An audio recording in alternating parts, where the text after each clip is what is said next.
Bonjour à tous, j'espère que vous allez bien. Je suis très contente de vous retrouver pour ce moment de Viens en cause, un temps de causerie où je rencontre des professionnels du bien-être, tout ce qui tourne autour du bien-être en tout cas, pour nous aider à avancer dans la vie sereinement. Alors pour aujourd'hui, je suis très heureuse d'avoir avec moi Sophie.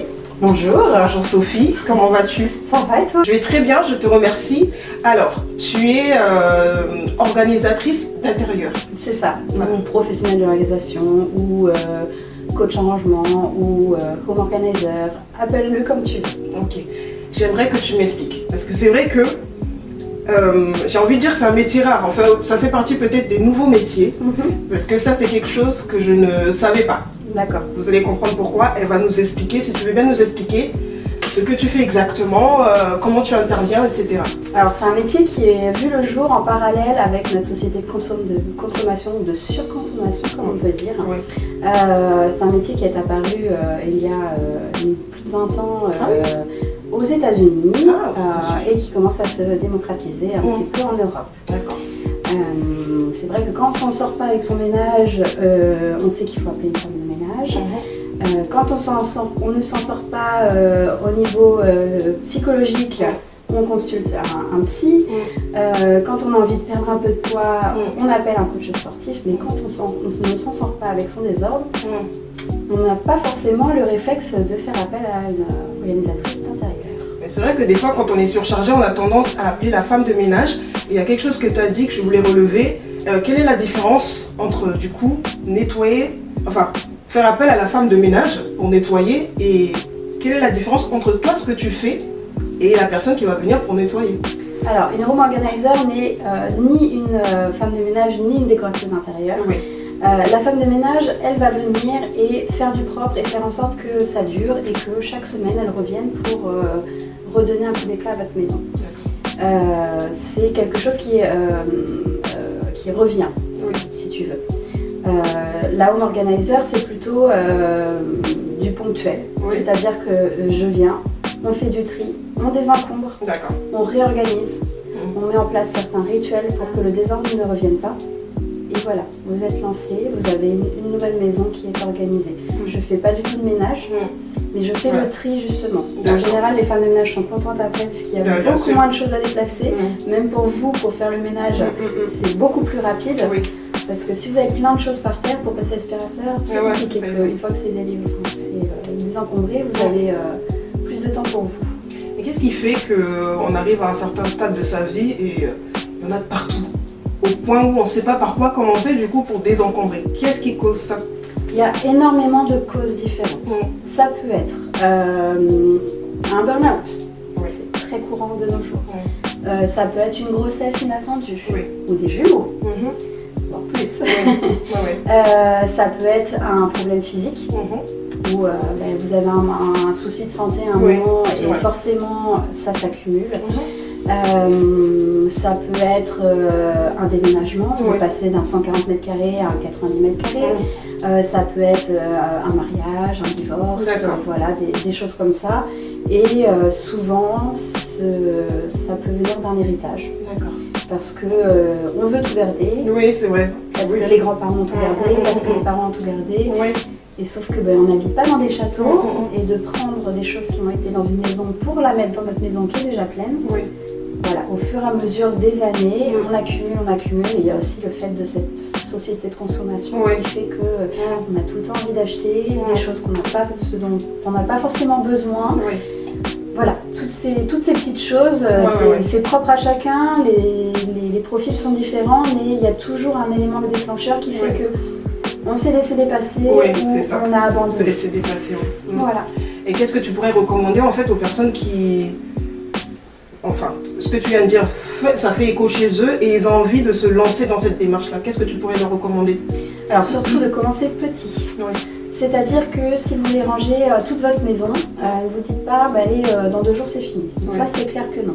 Commencez petit, c'est-à-dire que commencez par un meuble, ou un tiroir, ou une pièce, ou juste un dressing. Vraiment essayez de vous fixer des objectifs petits et réalisables. Vous verrez que si vous commencez par exemple par le dressing, faites du tri, désencombrez, éliminez le superflu, éliminez les choses qui ne vous font plus vibrer qui ne vous servent plus à rien, qui vous encombrent inutilement. Vous verrez que par la suite, vous ferez de la place. Et cette place, vous pourrez réinstaller les choses qui ont leur place dans votre dressing et qui n'ont plus leur place dans le couloir, dans la chambre d'amis, dans la buanderie. Voilà, en fait j'appelle ça ma petite pelote de laine. Ouais. Parce que quand vous commencez à tirer un peu dessus, c'est vraiment l'effet domino, ça amène à trier le reste et chaque chose commence à reprendre sa place. Ça c'est très important. Chaque chose a sa place et chaque place a sa chose.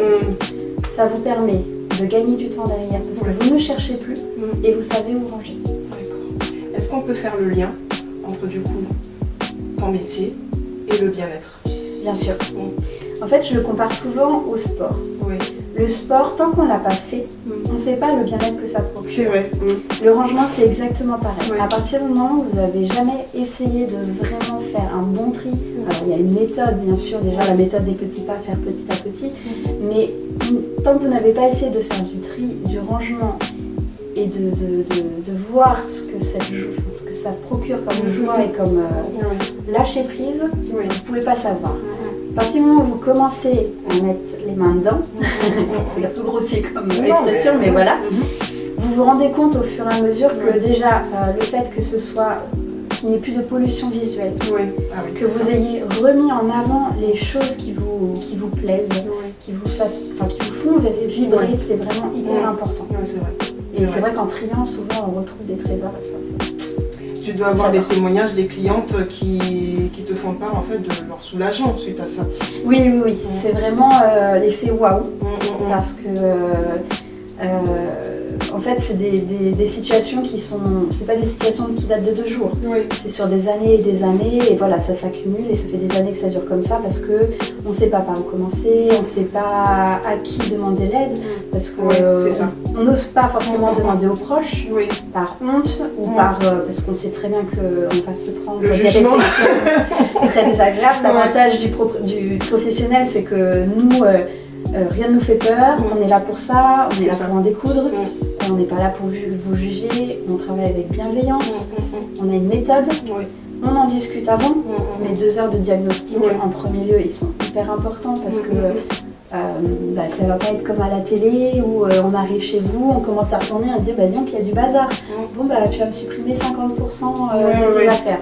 Voilà, sans citer l'émission, mais voilà, c'est aussi pour vous rassurer que c'est vous qui dirigez le tri et le désencombrement. Et le fait d'avoir discuté de votre histoire, de l'histoire de votre encombrement, de votre histoire, de votre héritage matériel et immatériel, ça permet aussi d'adapter derrière un rangement, un tri et surtout une organisation adaptée à vous et à votre famille. Et ça c'est bien. Moi je peux en témoigner parce que c'est vrai que j'ai fait appel à Sophie. Et on a fait donc comment on appelle ça, c'est le diagnostic. Oui, rendez-vous diagnostic. Exactement, où effectivement on prend 2 heures et je trouve que c'est super important, ce moment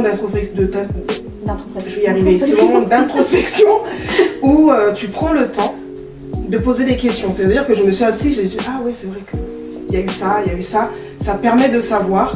Et le fait en fait elle a un regard bienveillant déjà.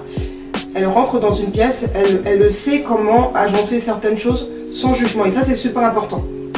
Que le client ne sente pas que je ne peux pas gérer, qu'il y ait une personne pour diriger, entre guillemets, comment organiser. Je pense qu'on a besoin d'un professionnel pour ça. C'est pas donné à tout le monde de savoir tout de suite comment organiser une pièce. Et je vois les effets parce que du coup, question charge mentale, je pense que j'ai plus. J'avance dans les endroits que j'avais à désencombrer.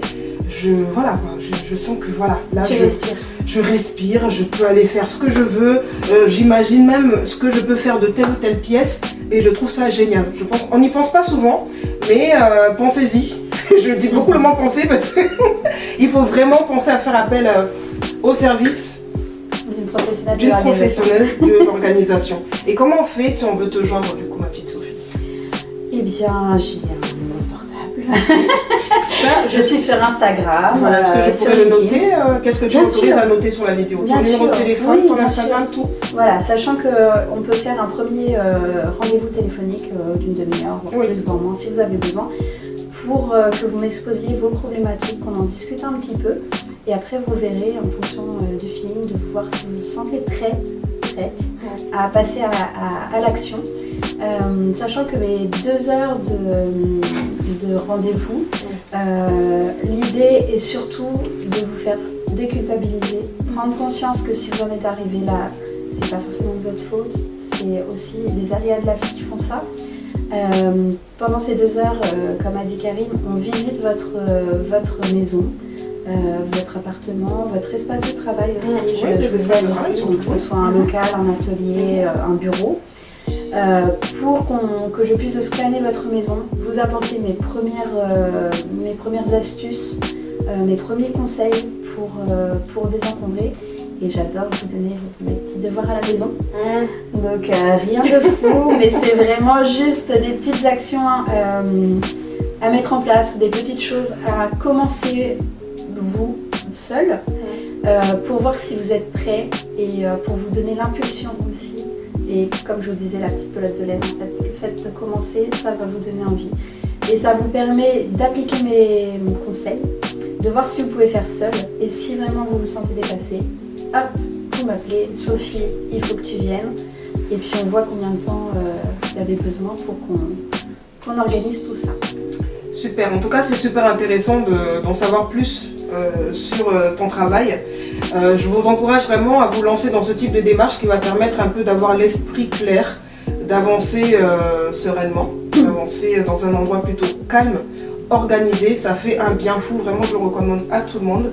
Je te remercie pour le temps que tu m'as accordé. Avec grand plaisir. Je vais noter toutes tes informations. Je vais noter sur la vidéo, en tout cas sur un coin. Je vais trouver un endroit où je vais tout noter, comme ça vous saurez où la trouver. Et je vous remercie. Si vous avez des questions, n'hésitez pas à la contacter. Je vous remercie vraiment pour le moment que vous nous accordez à chaque fois et je vous dis à très bientôt pour un prochain épisode. Bye.